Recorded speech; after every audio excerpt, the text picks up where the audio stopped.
Top story tonight on Gravitas is about Ukraine's corruption mess and the impact it is having on Volodymyr Zelensky's credibility in the peace negotiations. We're also getting you updates from the battlefield. All this and lots more coming up in just a bit. Also on the show for you tonight, is the US rehearsing for airstrikes in Venezuela? We tell you why this question is being asked and where things stand right now. With protesters facing off with the police, we get you the latest on Prime Minister Netanyahu's corruption trial and what's happening on the ground. All this and more coming up.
Our top story tonight on Gravitas is about the corruption scandals in Ukraine that appear to be eroding Volodymyr Zelensky's credibility in the peace negotiations.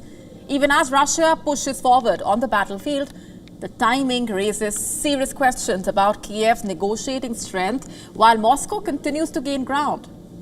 Now, according to Russia, its forces continue to advance in Pokrovsk, and officials reported movement across the eastern and northwestern districts of the strategic city into the Donetsk region. Moscow claims that its troops repelled at least 10 breakout attempts by Ukrainian units, tightening their hold in the area and also putting additional pressure on Kiev's defensive lines.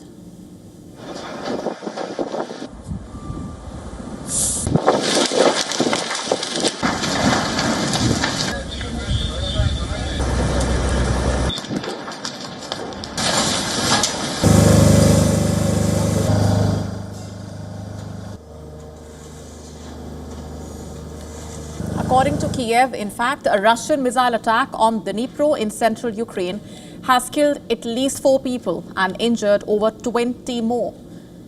As per reports, the missile caused extensive damage to a university building, blowing out windows and scattering the debris. Industrial facilities and a car repair shop on the premises were also reported to be struck. Rescuers could be seen on the site, with several of them carrying the injured and the deceased on stretchers. Firefighters could also be seen dousing the flames. The military situation, though, intersecting with a political crisis in Ukraine's peace delegation. Zelensky's newly appointed chief negotiator, Rustem Umerov, is now facing scrutiny over the very same corruption scandal that forced out his predecessor. In fact, Umerov incidentally stepped in at the last moment after Yermak resigned just last Friday following a raid on his home linked to a $100 million corruption probe. Now, Umerov led high-level talks on Sunday in Florida with the US Secretary of State and Trump envoy Steve Witkoff and Jared Kushner. Kushner, remember, is also Donald Trump's son-in-law. Now, Umerov called the discussions productive and successful, while Rubio acknowledged progress but also warned that more work remains. But as the news started surfacing that Umerov, Kiev's new peace talks chief, was caught in the same corruption scandal as his ousted predecessor, criticism erupted immediately. Opposition figures accused Zelensky of prioritizing personal loyalty over expertise, calling the decision bewildering. As per reports, Umerov was questioned by Ukraine's National Anti-Corruption Bureau and asked to testify in an ongoing investigation into corruption in the energy sector. He has additionally faced allegations of failing to declare ownership of multiple properties in the United States, claims that he reportedly denies. Ukrainian politician Volodymyr Zelensky told the Washington Post that Zelensky had simply replaced one corruption-tainted figure with another, reportedly, insisting that the country needs negotiators focused on defending national interests, not political loyalty. US President Donald Trump remains optimistic about peace, though. Listen into what he said. Ukraine has a little bit of problems. Well, we have a corruption situation going on, which is not helpful. And is that impeding the peace talks? Well, I said it was going on for 3 years, right? Didn't I say it? For 3 years I said it, so I was way ahead of schedule. But I think that there's a good chance we can make a deal. And amid the domestic turmoil, Zelensky also met the French president in Paris earlier today to rally European backing for a deal that basically protects Ukraine. Ukrainian president also expected to meet Ireland's newly elected leader in the capital there. Trump's envoy Steve Witkoff, meanwhile, is now traveling to Moscow, and the Kremlin confirmed that he will be meeting the Russian president on Tuesday. So all of that is happening as Russia advances militarily. And Ukraine is struggling politically. The question still is, can meaningful peace talks actually succeed when credibility within Kiev's own negotiating teams is facing this crisis?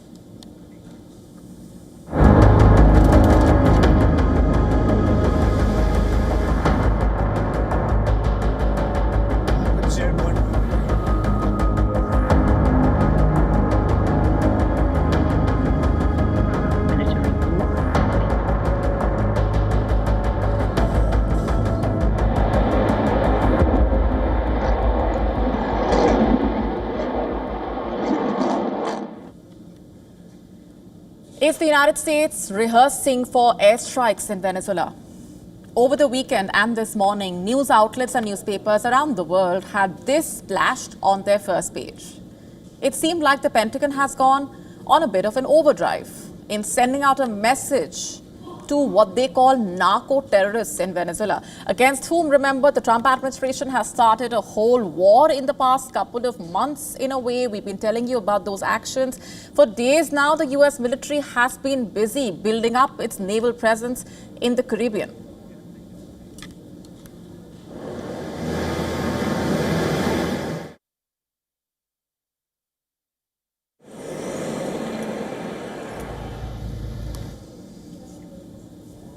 And on Sunday, the US president confirmed that he has spoken to the Venezuelan leader Nicolas Maduro in recent days. But before he confirmed that, Trump on Saturday had declared that airspace around Venezuela should be considered closed, which to many sounded like a hint that Trump is considering striking targets on land. On social media, Trump posted, I'm quoting, "To all airlines, pilots, drug dealers and human traffickers, please consider the airspace above and surrounding Venezuela to be closed in its entirety." Quote unquote, that was the statement. Now, the story first reported by the Wall Street Journal on Saturday says that the US has been flying simulated attacks against Venezuela using fighter jets, bomber aircraft, citing flight tracking data, as well as defense official. In fact, the WSJ report says that the US rehearsal has been going on in recent weeks, reportedly. As per the report, the US has also been expanding its presence in the Caribbean to allow for an increased tempo in flight operations should Trump choose to move forward on further military action. Just last Wednesday, remember, the president of the Dominican Republic had said he authorized the US to refuel aircraft and transport equipment and personnel at restricted areas within the country to help fight drug trafficking. The announcement was made during a visit by the Secretary of Defense. And if that wasn't enough, the US is also reportedly installing a radar system on the island of Tobago, which sits several miles from Venezuela's coast. The Prime Minister of Trinidad and Tobago has said that US Marines were at the airport on the island working on its radar runway road that followed a Tuesday visit by the chairman of the Joint Chiefs of Staff.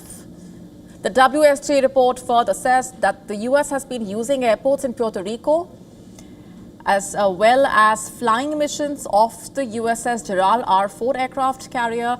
The reports of US rehearsing for its strike then do not seem all that surprising. Just last week, Trump suggested that land strikes against Venezuela could be imminent.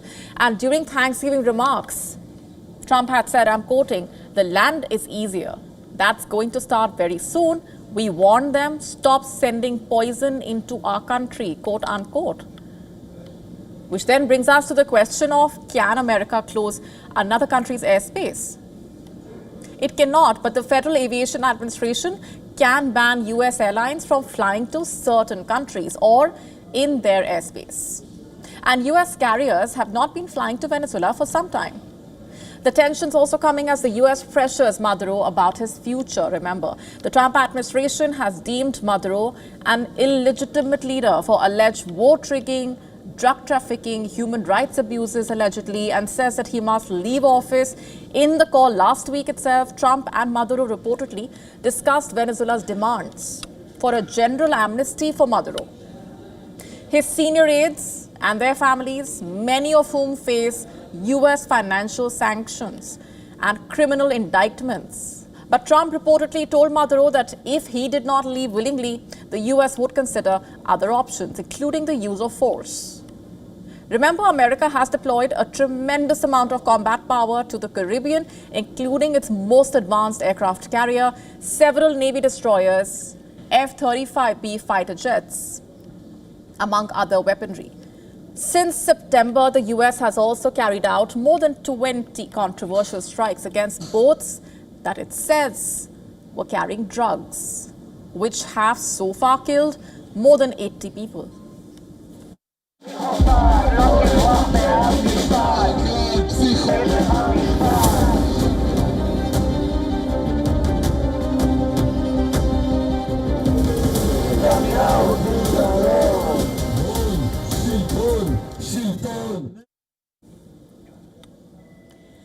Meanwhile, tensions erupted as protesters surged outside a courthouse, facing off with the police and shouting as Prime Minister Netanyahu arrived for his corruption trial.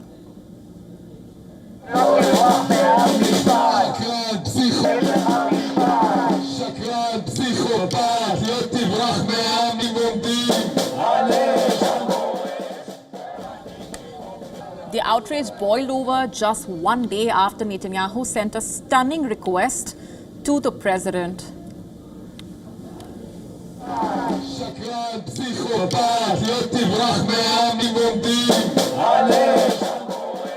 We're here to demonstrate and tell Bougie Herzog, the president, that we are aware that he is a weak point in our battle for democracy in Israel. What Netanyahu is asking is not for a pardon. He is asking that his trial will be completely cancelled without taking any responsibility, without paying the price for how he tore up this country and how he eventually brought to the massacre of 7 in October.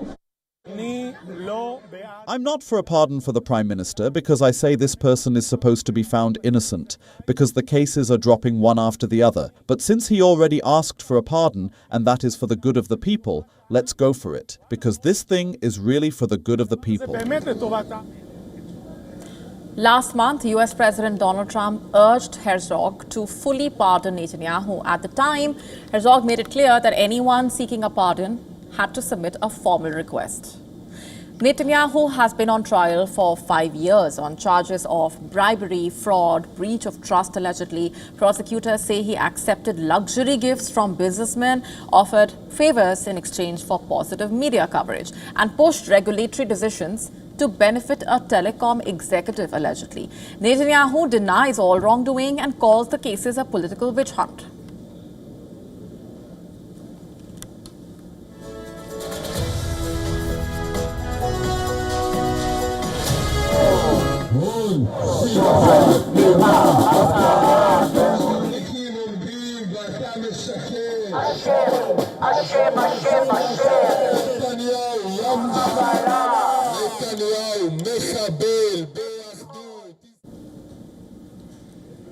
Now, this pardon request has also deepened the divisions in the Israeli society.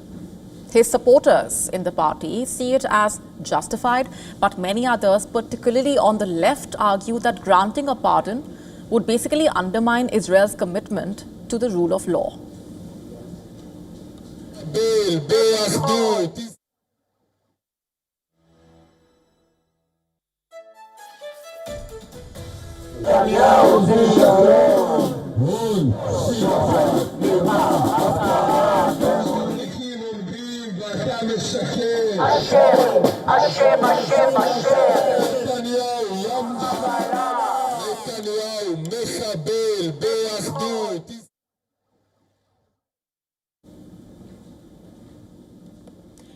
Meanwhile, Netanyahu is the first sitting Israeli prime minister to face a corruption trial.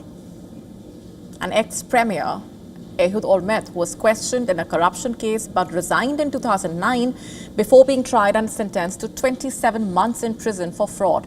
This latest chapter in Netanyahu's legal troubles unfolding as he faces separate international pressure. Remember, last year the International Criminal Court issued an arrest warrant for Netanyahu and former Defense Minister Yoav Gallant, both of them over alleged war crimes linked to the war between Israel and Hamas.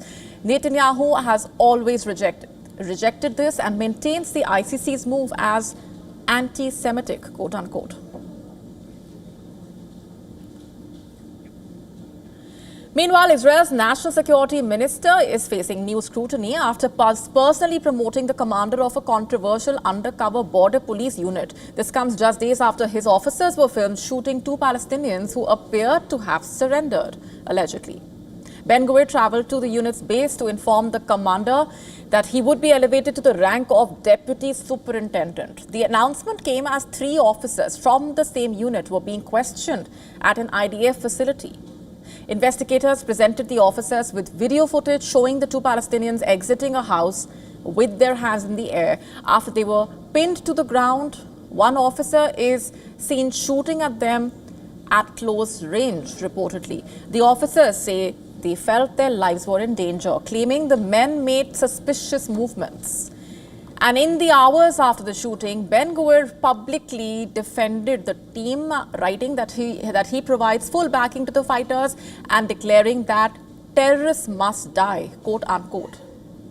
The incident and the timing of the promotion now are adding to the already rising tensions surrounding Israeli security operations in the West Bank and the government's handling of use of force cases. Also on the show for you tonight, as China's top arms makers see revenue fall, we decode the bigger picture for you and tell you how and why things reached this point.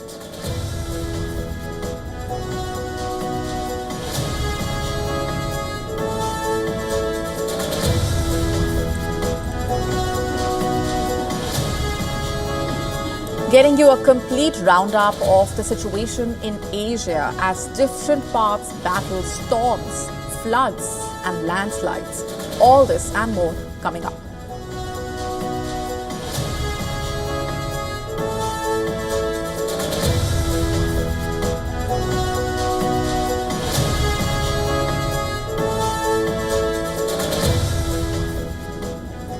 A new report revealing that China's powerful military-industrial sector stumbled last year, even as the arms business, on the contrary, surged across the world.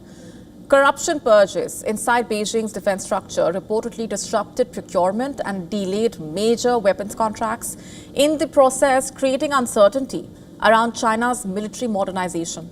A study released by the Stockholm International Peace Research Institute reporting that revenues at China's largest state-owned defense companies dropped sharply in 2024, while defense manufacturers around the world benefited from rising geopolitical tensions and the wars in Eastern Europe and West Asia. Reportedly, China contradicted the trend.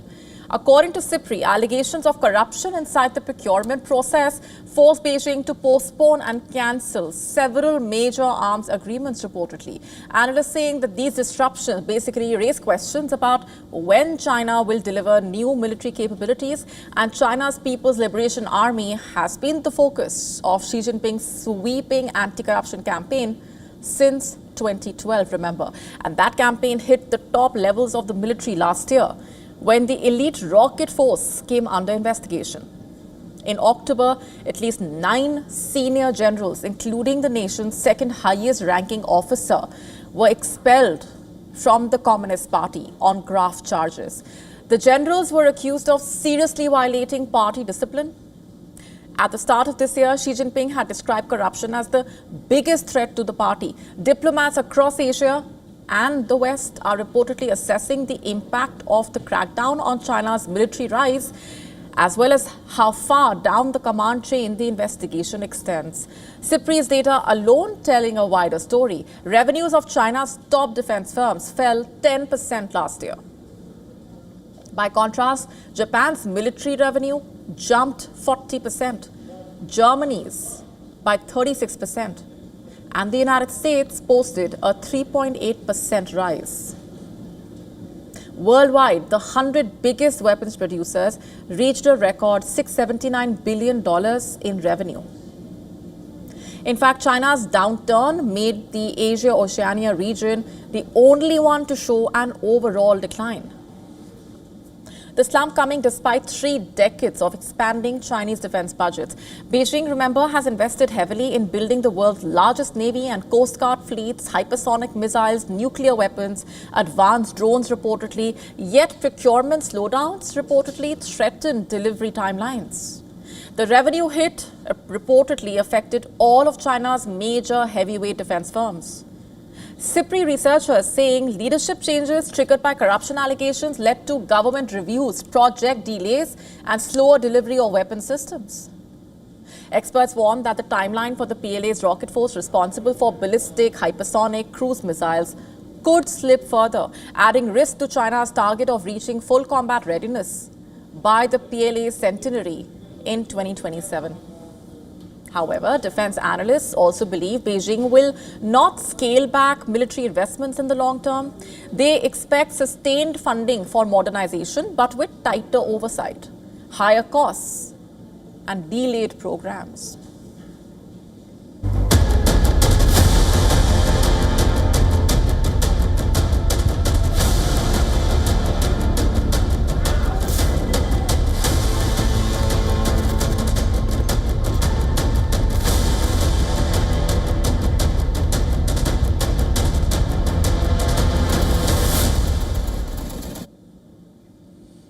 China's military pressure on Taiwan has reached levels unseen in decades, with near daily incursions by PLA jets, warships circling the island, grey zone harassment, as it is called, that also increasingly targets civilian aircraft reportedly. Taipei's armed forces are stretched, its budget is rising sharply, and the government there is now warning that national defense can no longer be left to the military alone. At a time like this, Taiwan is turning to an unprecedented strategy, bringing civilian companies directly into the island's intelligence and surveillance effort. One small airline, better known for pilot training and charter flights, is now offering to help track Chinese warships off Taiwan's coast, using its own aircraft and its own radar. And now this is part of Taiwan's new whole-of-society security push, basically, flying low over Taiwan's eastern coastline. The 11-seater aircraft is already running demonstration missions under its belly, a powerful US-made synthetic aperture radar, capable of detecting objects smaller than 10 centimeters, The company is saying it wants to stream that data directly to Taiwan's military and Coast Guard as the Chinese naval activity intensifies, more frequent, and also is more aggressive in a way. Now, this is not a defense contractor. It's known for pilot training and charter flights, but it's now pitching itself to a government that is calling on civilian businesses, research groups, and even tech firms to support the readiness there. In case China attacks, say, tomorrow, this includes building backup communications, strengthening logistics, hardening the cyber defenses, and now potentially contributing to surveillance and intelligence gathering.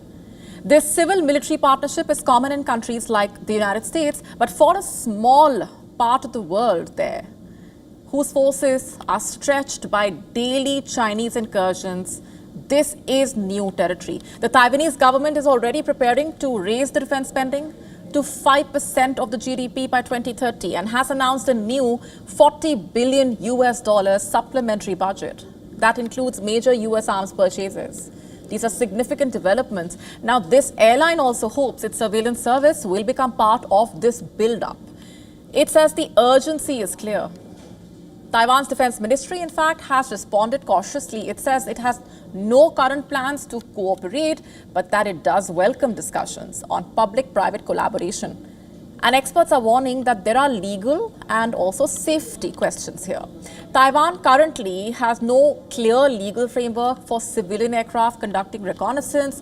Private operators could be vulnerable in the event of Chinese military engagement.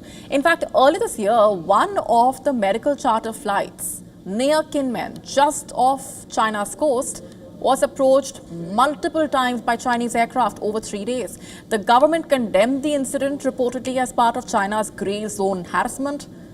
The airline acknowledges the risks, but it also says it is pushing ahead. Taiwan's new defense initiative is already drawing in companies with no military background as such, reportedly. Another highlight here is a new generation of sea drones built by Thunder Tiger, better known for remote control model cars and boats. Now, these drones can basically carry 1,200 kilograms of explosives and travel 500 kilometers, featuring prominently at a defense industry showcase this summer. The Coast Guard, meanwhile, says it is prioritizing new drone reconnaissance before eventually expanding into manned flights.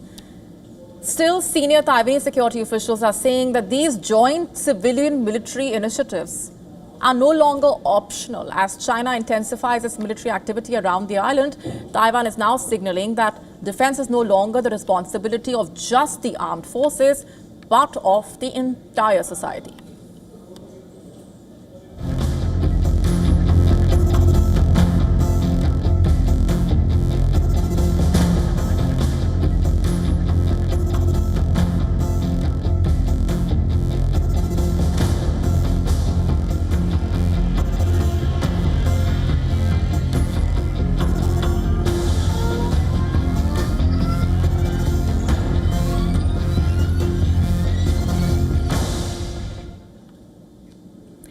Pakistan and Afghanistan are facing their worst tensions in years, and caught in the middle of that, millions of ordinary Afghans who have long called Pakistan home in a way. As the border clashes have intensified and crossings have been shut down, Pakistan has launched one of the largest mass expulsions the region has seen in decades. So far this year, about 1 million of the 3 million Afghans living in Pakistan have been deported or forced to return. Many of them have never set foot in Afghanistan. They were born and raised in Pakistan, reportedly, and were a part of a refugee community that began arriving more than 40 years ago after the Soviet invasion in 1979. And now, for thousands of families, that haven seems to be vanishing. On the outskirts of Karachi, families are packing their entire lives onto a single truck. Bed frames, water jerry cans, even a few chickens. A 7-year-old baby will be carried into a country his parents only know through stories, for example. Afghans have moved back and forth across the border for years. They moved to regions where people share language, culture, family ties, but this time rights groups are saying that the crackdown is different. Pakistan has vowed to expel all Afghans regardless of their immigration status or the risks that they face under the Taliban rule. The United Nations Refugee Agency has urged Pakistan to protect those who face real dangers if returned. The body warned that many are being sent back to a country which will further deepen the humanitarian crisis. As jobs are scarce, housing is unaffordable, discrimination is common under the Taliban regime. The pressure is not coming only from Pakistan. Iran, which is another of Afghanistan's neighbors, has also forced out more than 1.5 million Afghans this year. Pakistan and Iran have expelled more than 4.5 million people reportedly since 2023, half of them in just the last 12 months. The impact on Afghanistan is enormous, to say the least. Remittances from these communities, money sent back home, has been a lifeline for the country's collapsing economy, and now Afghanistan is struggling to absorb waves of the returning families with no homes, no support as such, and almost no place to go. Inside Pakistan, the crackdown has grown to be more aggressive. Landlords have been urged to evict Afghan tenants. In some provinces, citizens have been encouraged to report their Afghan neighbors through whistleblower systems. And according to the UN Refugee Agency, Pakistan has arrested 12 times more Afghans this year than the last. The government saying its own economic struggles make the expulsions necessary. But human rights groups are warning that what we are seeing unfold is a humanitarian emergency in real time, one that is forcing families to return to a country they no longer recognize, and in many cases have never known.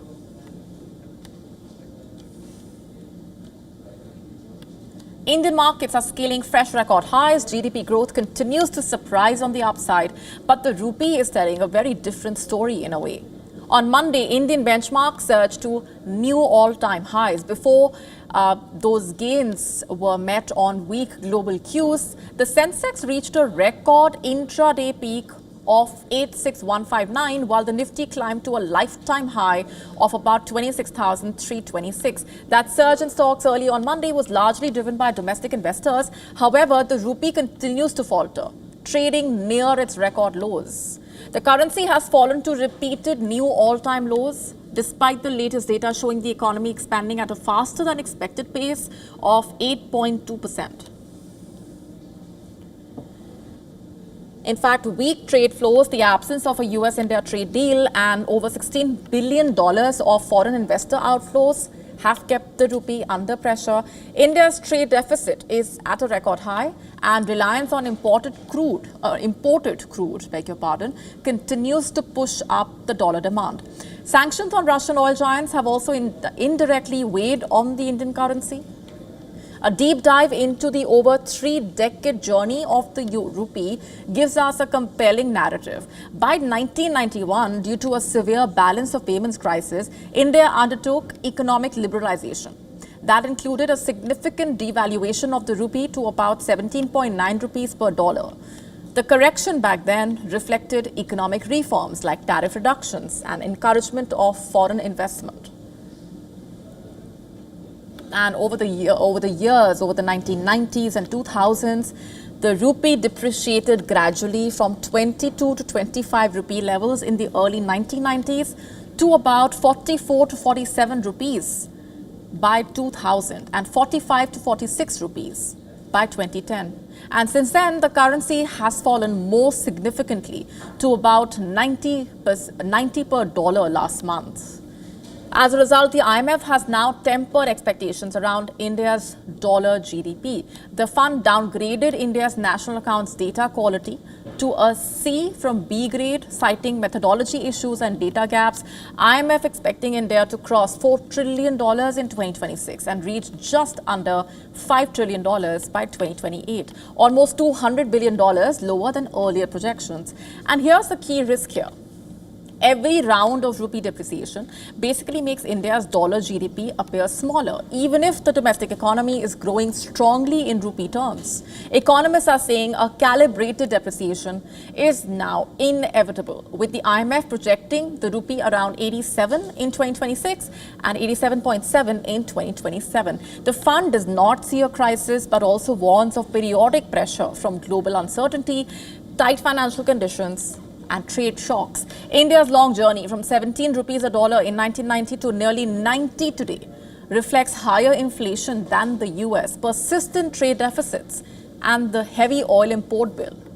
The country, which is the world's second largest consumer of crude imports, over 85% of its needs, and unless the currency stabilizes, a weaker rupee could delay India's ambition to become the world's third largest economy, even as growth and markets continue to outperform.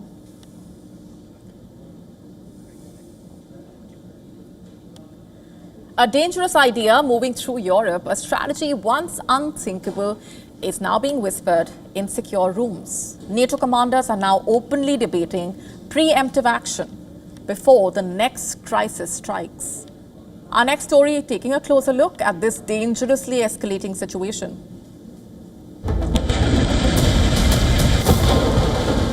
The red line has been breached, not with tanks or rockets, but through cyber sabotage and hybrid aggression.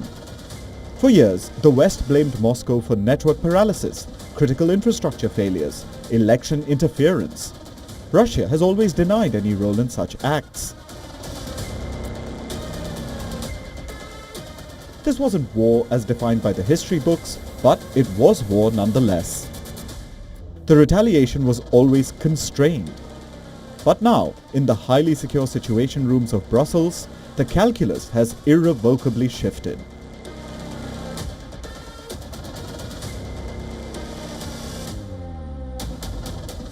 Top European military strategists analyzing the impact of attacks costing nations billions of US dollars in damage have concluded that reactive defense is no longer enough.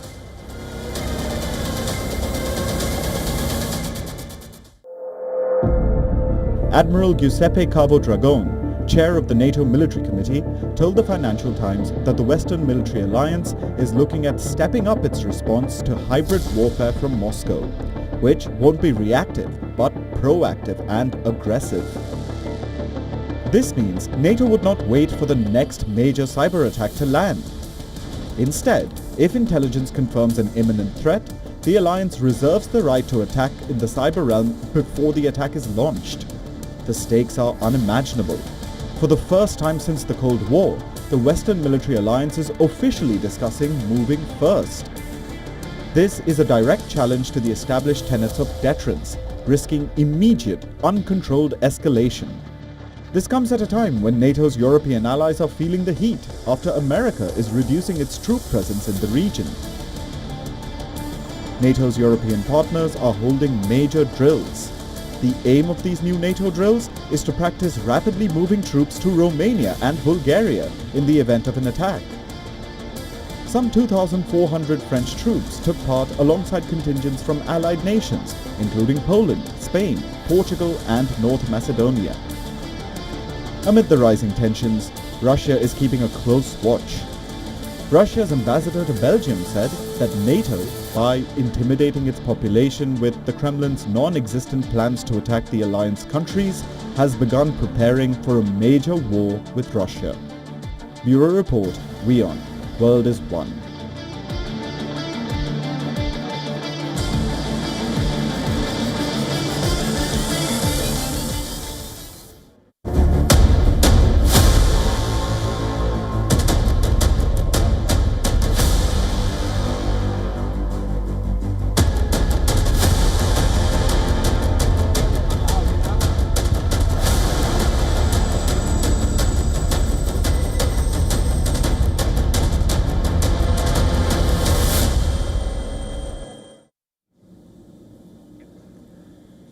Across Asia, more than 1,000 people have been killed as storm-driven floods and landslides batter different parts, including Indonesia, Thailand, Malaysia, Sri Lanka.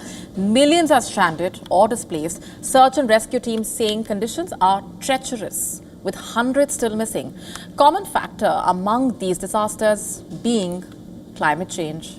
Let's start off with Indonesia, for example. It's the hardest hit. At least 502 people have lost their lives. Entire communities in northern Sumatra are consumed after the cyclone there triggered catastrophic floods and landslides. More than 500 people remain unaccounted for, and the military has been deployed across the island to airlift supplies to cut off districts.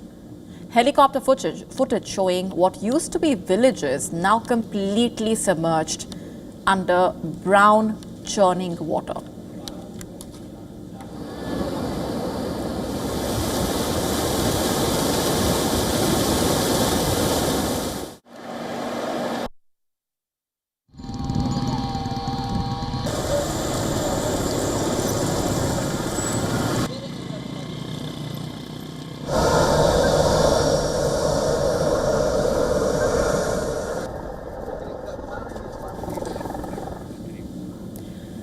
Survivors have described losing everything in minutes, while others fled in the dark after waking up to the sound of water pushing through their homes.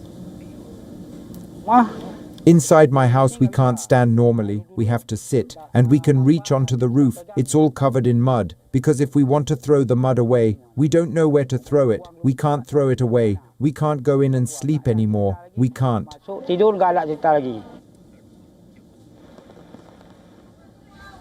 In Thailand, 176 people confirmed dead, with nearly 2.8 million impacted. Southern districts faced once in 300 years rainfall. Hat Yai city was hit particularly hard. Flood levels reached more than 8 feet, cutting power, isolating a maternity ward, caring for 30 newborns. Survivors have described clinging on to windowsills and stacking themselves on washing machines to stay above the rising water levels. Helicopters have been dropping oxygen tanks as well as food as authorities race against time to reach the remote areas. Officials say water levels have now started to recede, but the fears remain about further rainfall.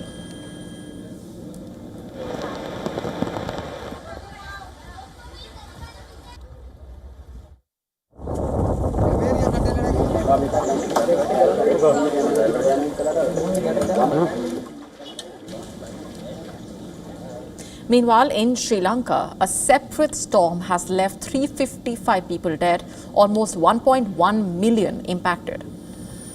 The government has called it the most extensive disaster the country has ever faced. As a country, we are facing the largest and most challenging natural disaster in our history. We also recognize that what we are undertaking is the most difficult rescue operation in our nation's history. This is the first time the entire country has been struck by such a disaster. Thousands of homes have been destroyed. Nearly 150,000 people have been pushed into temporary shelters. Rescue teams saying some families were stranded on rooftops for days with no electricity or phone signals. In the night, things were normal. By next morning, everything was underwater, including our house. 7 of us, including children, took refuge on the top floor. There are another 15 adults still there. Their houses are completely underwater. Local charities and volunteers are traveling by boats to deliver meals and relief to families cut off from the capital. Aid workers saying the need is overwhelming. Many people have to start again from zero. India also launched an operation, a humanitarian assistance and disaster relief initiative to support Sri Lanka after the cyclone struck. An Indian Air Force aircraft carrying around 12 tons of humanitarian aid, including tents, blankets, hygiene kits, ready-to-eat food items, reached Colombo on November 29.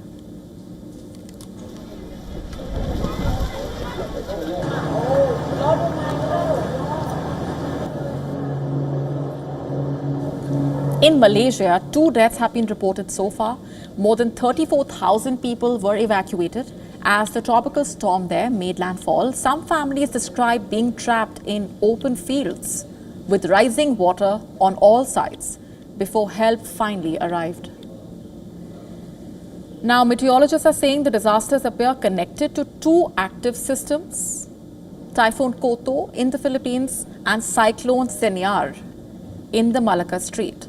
But scientists warn that warmer oceans and a hotter atmosphere, basically both driven by climate change, are making storms more intense and rainfall far more extreme. Remember, Southeast Asia remains one of the world's most climate vulnerable regions, and these back-to-back storms follow lethal floods in Vietnam earlier this month, and this was in November to be precise, and 2 typhoons that forced mass evacuations in the Philippines. For millions across the region, the monsoon this season is far from over, and the recovery has only just started.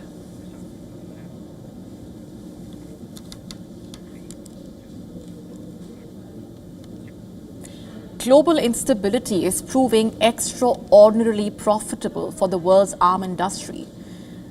A new report from the Stockholm International Peace Research Institute, or SIPRI, showing that the world's top 100 defense companies made more money in 2024 than in any year on record.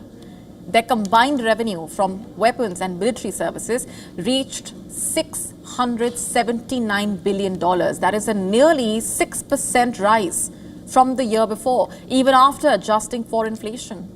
Researchers saying much of this surge is directly linked to active conflicts around the world, most significantly the Russia-Ukraine war. According to SIPRI, the industry is now seeing 2 years of sustained, dramatic growth as governments scramble to restock the depleted arsenal, fast-track new weapon systems, and replace equipment destroyed in heavy combat. No country dominates this landscape more than the United States. 39 American companies appear on SIPRI's list, accounting for nearly half of all global arms revenue. And while the US firms grew by a more modest 4%, they remain unrivaled in scale. Lockheed Martin, RTX, General Dynamics, among others, continuing to hold the top spots on the global ranking, with Lockheed, for example, leading thanks to massive demand for its F-35 fighter jet program. But Europe saw even faster growth. The 26 European companies on the list posted a combined 13% rise in revenue. That surge reflecting the continent's sweeping military modernization efforts, from artillery and air defense systems to new factories designed to supply Ukraine and reinforce the NATO stockpiles. The British defense giant, meanwhile, even broke into the global top 5. It is the first time since 2017 that a non-US company has appeared in that group. Meanwhile, Russia stands in a category of its own despite heavy sanctions that have slashed the export revenue. Russia's arms manufacturer seeing a sharp increase in domestic orders. SIPRI says Russia has now fully shifted into a wartime economic posture.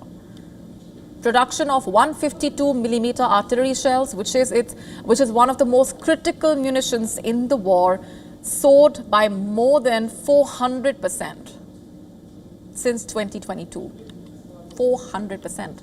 Now in Asia, the trend looks very different. The region, which includes 23 major defense firms, is the only one where total revenues actually declined in 2024. The main reason being a steep 10% drop in Chinese arms sales. No other country listed in the report saw such a large fall. And that contrasts sharply with West Asia, where defense revenues rose 14%, and where a record 9 companies now appear in the top 100. 3 of them are Israeli, reflecting demand for drones, munitions, air defense systems. Turkey also continues to expand its production, though its flagship drone maker did not repeat its export highs from the previous year. Across all regions as such, SIPRI's findings pointing to a single clear trend as global conflicts intensify. From Europe to West Asia, the defense industry is experiencing an unprecedented boom. AI is already changing the world when it comes to work as well. Millions of jobs face automation as tech rockets ahead. Now Elon Musk has also dropped a bombshell. Soon working may be a thing of the past. Is it good news, or is this an ominous warning? Our next report telling you more.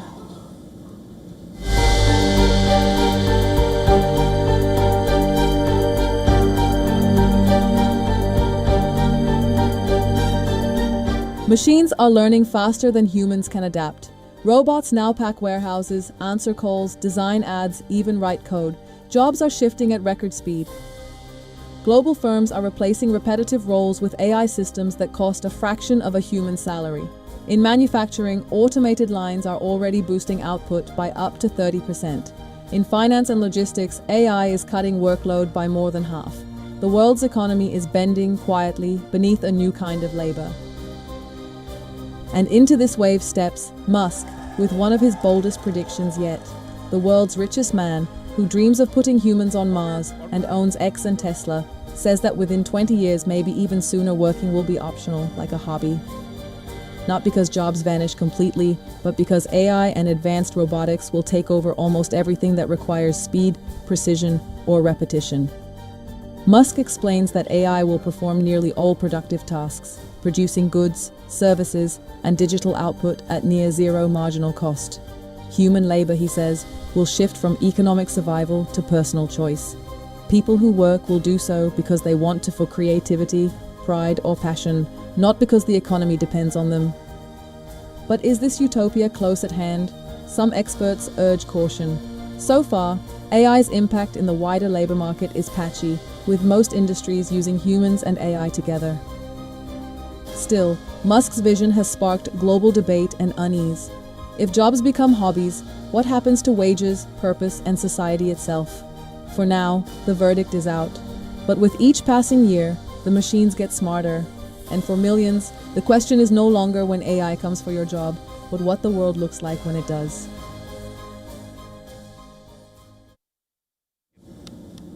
Can Japan accept a female emperor?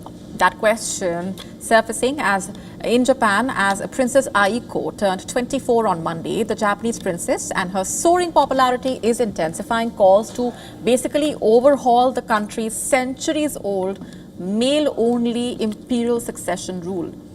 Aiko is the only child of Emperor Naruhito, and under the current law as such, she is barred from becoming monarch simply because she is a woman. And with Japan's imperial household shrinking rapidly, many fear the family is heading towards extinction. There is only one eligible heir in the younger generation. That's Naruhito's teenage nephew, Prince Hisahito. Experts are saying that unless that female ban is lifted, Japan could soon face a succession crisis. But conservative politicians, including Prime Minister Takaichi, oppose any change. As per experts, while the position is not stated openly, it is clearly rooted in the idea of male superiority in a way. Despite the political stalemate, Aiko has gained a strong following since stepping into her adult royal role in 2021. And admirers describe her as intelligent, kind-hearted, approachable, even funny. Her recent solo trip to Laos, which was her first official overseas engagement, further boosted public support. And early this year, she accompanied her parents to Nagasaki and Okinawa, continuing her father's emphasis on preserving the memory of World War II and educating younger generations. Survivors of past tragedies say Aiko's empathy resonates deeply. She is even popular among Nagasaki atomic bombing survivors who say they are rooting for Aiko. I have always been rooting for Princess Aiko to be crowned since she has a wide knowledge of things. I like everything about her. Her smile has saved me on so many occasions. As Aiko's public stature rises, so does the pressure on the government to modernize Japan's succession law in a way. But unless the politicians act, the world's oldest continuous monarchy may soon have no future monarch at all. In other words, Japan cannot compete with China or South Korea with its economy, but by keeping the tradition of male lineage running. Though it's not spelled out, what they're saying is clearly in favor of male superiority. That's their ideal society. I think that is reflected in the fact that those who are against separate surnames for married couples overlap with those against having a female emperor. And with that, it's a wrap on this edition of Gravitas Tonight. This is me, Molly Gambhir, signing off. Thanks very much for watching.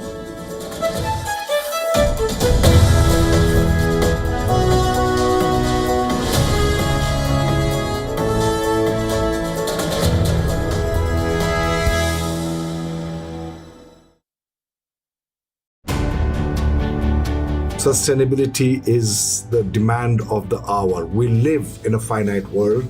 And on the 2nd of December in Delhi, there will be a conversation with all the experts in the panel. And I hope that we will find a way forward to leave behind a world for our future generation. And remember one thing, that no action is not an option.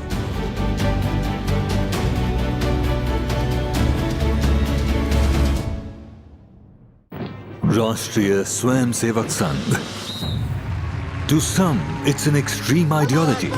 To others, it's the very soul of India. To some, it's rebellion. To others, it's a principle of nation building. Coming soon to challenge perceptions in RSS Centenary Year, Kesariya at 100.